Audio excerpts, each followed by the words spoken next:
Hey everybody, Pastor Hans here, and we're so glad you tuned into the Daily Dose today. This week on the Daily Dose, we're asking the question, where do we find peace? Where do we find peace? Especially during this season where we welcome this Jesus into our lives on Christmas. We call him the Prince of Peace. Where do we find peace? Well, here's what I want to wonder with you today. I don't know about you, but every once in a while, I get disappointed. I have to admit this. I get disappointed every once in a while in my kids, for example. I love my kids, but every once in a while, when I ask them to do the dishes and they don't do the dishes, or I ask them to get off their devices and they don't get off their devices, I admit I get disappointed. And if you're a parent, maybe you can relate. Or how about this? When it comes to friends, sometimes I get disappointed. I get disappointed at times when there's that friend who drifts away and I don't understand why, or that friend that maybe betrayed my trust. Maybe you've experienced that as well. And when it happens, let's be honest, we get disappointed. Or how about family? We're planning Christmas with our family and we're trying to nail down a date. And more than once, I've said, I thought we figured this out. And then that uncle or that sister or that brother says, no, that doesn't work. You see, we get disappointed. Maybe even you've been disappointed in your spouse. I love my wife. She's the greatest human being on this planet. But sometimes we get disappointed in each other. I know more than once she's gotten disappointed in me when I forget to take the trash out. Heaven forbid I forget our anniversary. Or there are times, be honest, if you're married, that you're just not there for them emotionally to support them during those difficult times, and we get disappointed. Those things all happen. But here's my question. What about when we're feeling disappointed with God? When God has let us down? Where do we find peace when it's God? God's the one we're disappointed with. You can't believe that God would allow this or that to happen. You can't believe that it would allow you or your spouse or that loved one to get cancer.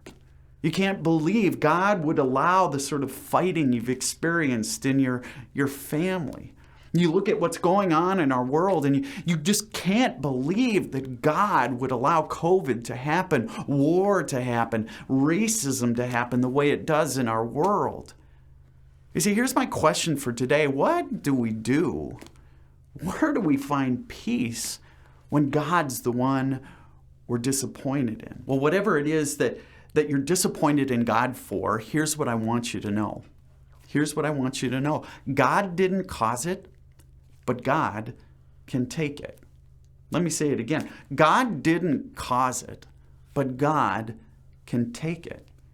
You see, all these things that happen in our world, God didn't cause that pain and heartache, but here's the thing, God can take it.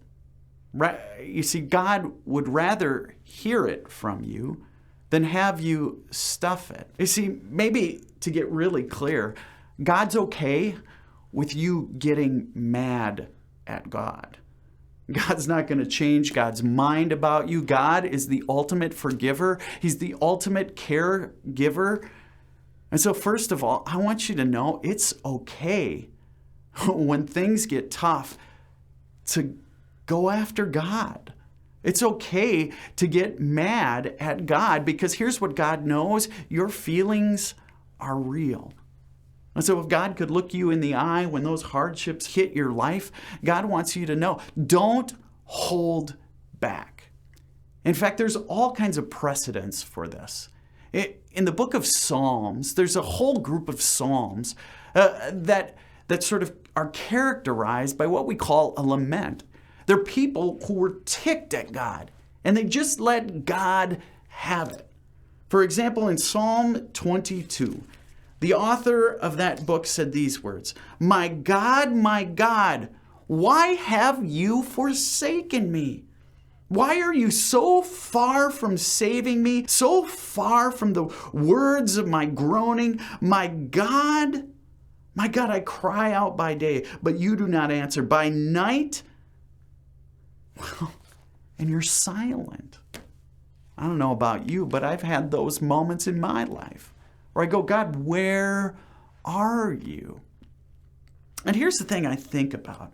When I think about those moments where I just want to let God have it, I think about the relationships I have with the people around me. Isn't that what we do when a relationship is real? We get really honest. We get really vulnerable. From time to time, the people we love the most, don't we just let them have it sometimes? Isn't that what we do with the people we care about the most? We tell them how we're really feeling. I mean, that checkout clerk that said something offensive uptown, you don't let them have it. Or that client that was rude, you don't let them have it. You don't tell them how you really feel. That stranger who got a little lippy in line at the grocery store, you shrug that off because those are people who maybe for whatever reason aren't all that important. But when it comes to your spouse, when it comes to your kids, and things don't feel right, when you've been offended, when you've been disappointed, what do? You pull them aside and you say, hey, can we talk? Hey, can we talk? Why do we do that? Because we love them. That's what we do with the people who are closest to us. We let them know how we are really feeling. You see, and here's the thing I know about this God of ours. God wants to be in that inner circle of your life. Nothing, just like your spouse and your family, nothing will change the love that this God has for you. In fact, in Psalm 118, we hear these words about this good and gracious God of ours. It says this, the author wrote, "Give thanks to the Lord, for he's good, and his love endures forever." How do we find peace? How do we find peace when it's God who's disappointed in us? Well, the first thing you need to know is God can take it. God didn't cause it, but God can take it. You can take your frustrations. You can take your pain. You can take your hurt to God. You can let God know it because God can take it. Because God's love for you, it'll endure forever. Folks, thanks for tuning in to the Daily Dose today.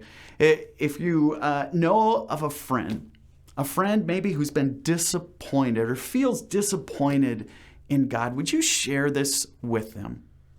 Also, if you're watching on YouTube today, hit the bell so you get notifications. If you're watching on cable access, why don't you invite a friend to watch with you tomorrow? Thanks so much for tuning in, everybody. God bless.